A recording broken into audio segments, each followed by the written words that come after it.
नमस्कार दोस्तों, एस्ट्रोलॉजर कपिल मिश्रा में आपका बहुत बहुत स्वागत है। आज हम बात करने वाले हैं 1 सितंबर 2022 ऋषि पंचमी का व्रत कैसे करें। मित्रों, यह जो ऋषि पंचमी रहने वाली है विशेष रूप से 1 सितंबर 2022 में है। मित्रों, इसमें विशेष खास बात यह है कि पंचमी जो तिथि है वो गुरुवार के दिन है। मित्रों, गुरुवार ऋषि पंचमी, साथ ही स्वाति नाम का इसमें नक्षत्र रहने वाला है। मित्रों, आपको ये पता है कि ऋषि पंचमी क्यों मनाई जाती है?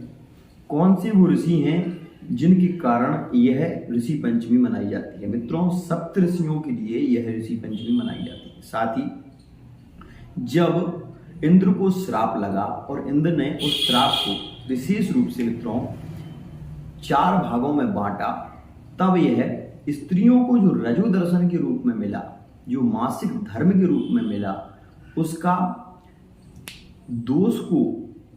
उस दोष को दूर करने के लिए ऋषि पंचमी का विशेष रूप से व्रत किया जाता है। मित्रों, यह ऋषि पंचमी जो है इसका विशेष रूप से विधान है, और अगर ऋषि पंचमी में अगर इसका व्रत किया जाता है तो वो सभी माताएं, वो सभी बहनें, वो सभी जो मासिक धर्म से होती हैं वह ये व्रत को अवश्य ही करती हैं। क्योंकि आपने देखा होगा मासिक धर्म के दौरान 5 से 6 दिन विशेष रूप से भोजन ना बनाना, मंदिर ना जाना और पूजा पाठ इत्यादि नहीं कर पाती हैं। क्यों?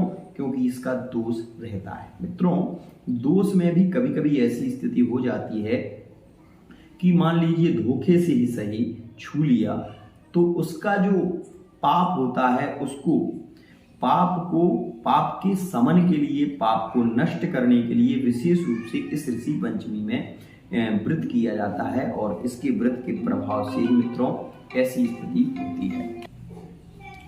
इस ऋषि पंचमी का मित्रों विशेष रूप से क्या होता है कि इसमें 7 ऋषियों का विशेष रूप से पूजन किया जाता है। और कैसे पूजन किया जाए, तो आज इस पद्धति को हम आपको बताते हैं। मित्रों, आपको थोड़े थोड़े चावल 7 कुंजों में रखना है। एक कपड़ा लें, सफेद कपड़ा, एक पाटे पर बांध दें। सबसे पहले एक कलश रखें। मित्रों, कलश को आपको तांबे का कलश रखना है। और मित्रों, प्रातः काल स्नान करने के बाद सबसे पहले झाड़ू बुहारी लगा लें। बुहारी झाड़ू लगाने के बाद उस स्थान को थोड़ा सा लीप लें जहां पर आपको पूजा करनी है गोबर से। और स्नान में भी आज के दिन सप्तमृत्तिका से स्नान होता है, जिससे कि हमारे मन और हमारे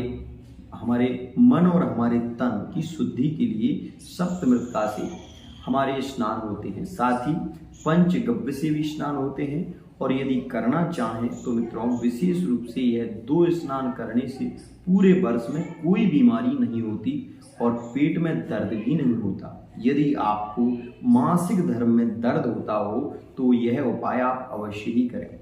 विशेष रूप से इस बात का ध्यान रखिए कि सप्तमृत्तिका से स्नान इस दिन किए जाते हैं, और इस दिन विशेष रूप से पंचगव्य से स्नान किए जाते हैं। पंचगव्य को जल में डालकर उससे भी स्नान किए जाते हैं। और मित्रों, सर्वौषधि की एक शीशी आती है, वह थोड़ा सा गंगाजल मिलाकर स्नान करने से पूरे वर्ष में आपको पेट से बहुत ज़्यादा दर्द नहीं होगा। साथ ही मासिक धर्म में कोई समस्या आपके नहीं आएगी, ये स्थिति रहती है। मित्रों, साथ ही मैं आपको बताऊं कि गोबर से लीपने के बाद अष्टदल कमल बनाइए।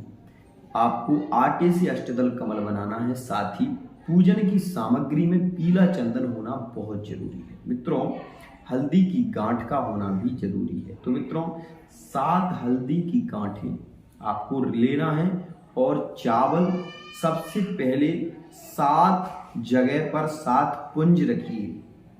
उसके बाद आपको सब वहां पर एक सुपारी, 7 पर एक सुपारी रखना है। और 7 पर मित्रों आपको विशेष रूप से उसके आगे एक हल्दी की गांठ रख देना है।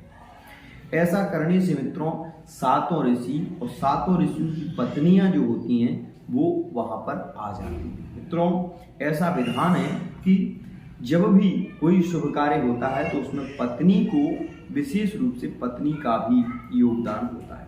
आपने देखा होगा हवन होते हैं, जब भी हवन होता है, पूजन होता है, तो उसमें पत्नी को विशेष बिठाया जाता है। जिन लोगों के विवाह नहीं हुए होते हैं, आपने ये देखा होगा कि उन्हें उतना फल प्राप्त नहीं होता। भगवान राम को भी अपनी पत्नी स्वर्ण की बनवानी पड़ी थी, जबकि उनकी पत्नी थी, लेकिन मित्रों पत्नी का होना बहुत जरूरी है, तो इसलिए आपको यह करना चाहिए। साथ ही एक पाटे पर यह बनाने के बाद आपको उसके ऊपर एक कुंज रखना है।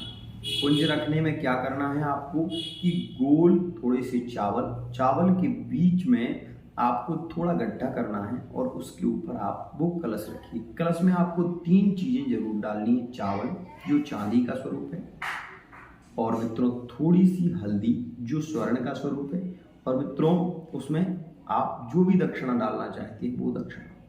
मित्रों ये 3 चीजें आपको जरूर डालनी चाहिए।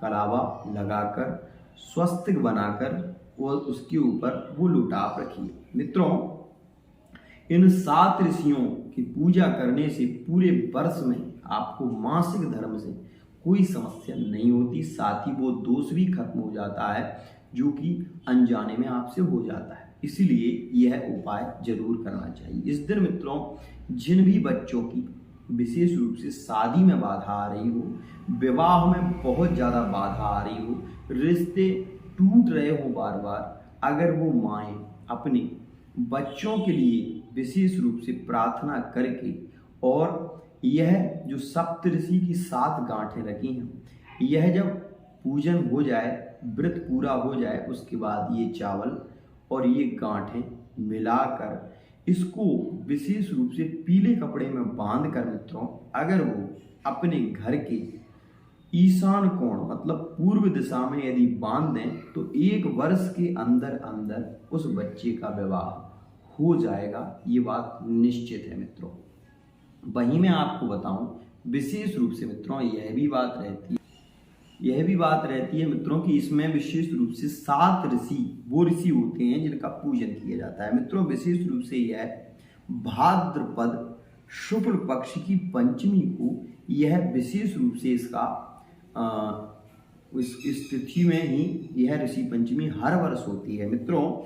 और इसमें क्या होता है, वो कौन से ऋषि हैं, तो मित्रों वो 7 ऋषि हैं जिनका इसमें विशेष रूप से पूजन होता है। तो वो 7 ऋषि मित्रों कौन से होते हैं, उन ऋषियों के बारे में भी आप जानना चाहते होंगे। मित्रों वशिष्ठ जो ऋषि हैं उनकी जो पत्नी है इसमें अरुंधति का विशेष रूप से पूजन भी होता है। और मित्रों वो पूजन जो विशेष रूप से यह होता है, इस पूजन में मित्रों मैं आपको बता दूं कि सबसे पहले जो ऋषि हैं वो हैं कश्यप, दूसरे ऋषि हैं मित्रों अत्रि, तीसरे ऋषि हैं भरद्वाज, चौथे हैं विश्वामित्र, और मित्रों 5वें गौतम, 6वें मित्रों जमदग्नि, और मित्रों 7वें वशिष्ठ। इन 7 ऋषियों का इसमें विशेष रूप से पूजन होता है। इन 7 ऋषियों का आपको पूजन करना है और आपको मन ही मन प्रार्थना करना है कि मेरा ऐसा कार्य हो जाए। तो मित्रों अगर आप अपने मन से प्रार्थना करते हैं और आप संतान के लिए यदि प्रयत्न कर रहे हैं और संतान की कामना से प्रार्थना करते हैं तो यह सप्तऋषि आपकी बहुत ही शीघ्रता से आपकी इच्छा को पूर्ण करते हैं। आज के लिए इतना है।